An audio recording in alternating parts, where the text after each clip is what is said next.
time to take my mind off the off the fucking sciatic nerve and my fucking rocked fucking jaw. My missing molar. Yeah, I did have to remove it. That's a legit video. They didn't crack it, so there's no danger of, a fragmentary, an osteofragmentary type infection. But yeah, I had to pluck that poor bastard, and that is the second tooth I have lost. And it's definitely not because of vegetarianism either. You know what I'm talking about, old folks. You might have some friends that have those wiggly, old green pyorrhea teeth. And it's like, ugh, don't you know that your teeth are they're not like your nails, man. Your teeth are part of your skeletal system. I mean, would you be cool with exposing your shins or your elbows to that kind of infection? That kind of deep-rooted infection? No. To hell with that. I do my own doctoring. So when I do encounter something potentially serious, a paper cut will kill you in a state of nature, So I tend to look at this stuff kind of, with the attention I feel it deserves.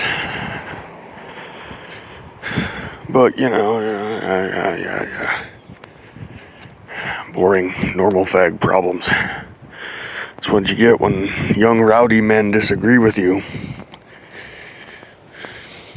I hope they had their little macho moment of glory, man. I went down swinging. And then I got back up, as I have done before. I just keep on fashioning about my business. But a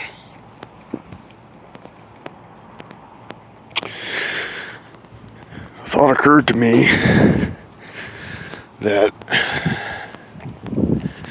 the more a society is itself built on lies.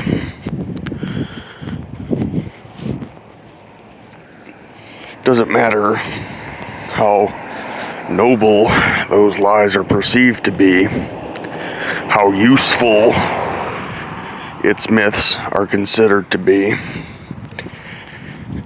how charming and cute or lofty its religious trappings are supposed to be.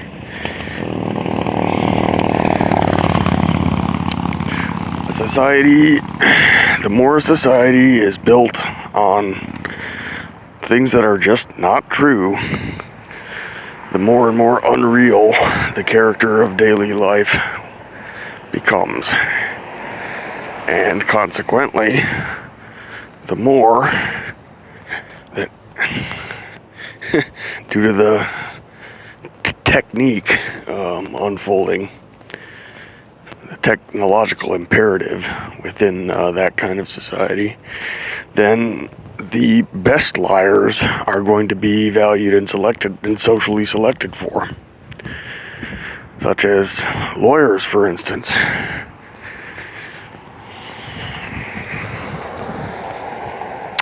The more liars, the more lawyers.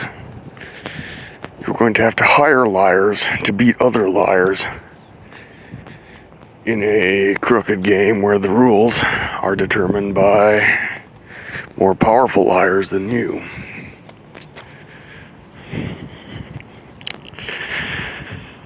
And on a related note, which kind of ties into the last video, one thing about democracy is we hear all the time about, oh, what about the advantages of democracy? You never have to worry about removing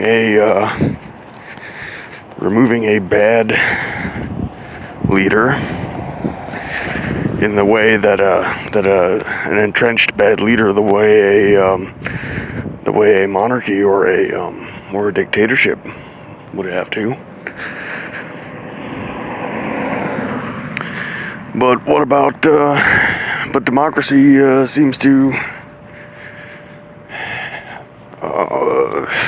offer no remedy for getting rid of just bad men in charge. All it does is it shuffles the cards a lot. In fact, so often that it can't keep any good men in charge. And any bad men in charge, I mean, I don't know, to some degree it makes them less disastrous to the state itself, but not the nation. But it kind of contains the total amount of damage possible. But on the other hand, it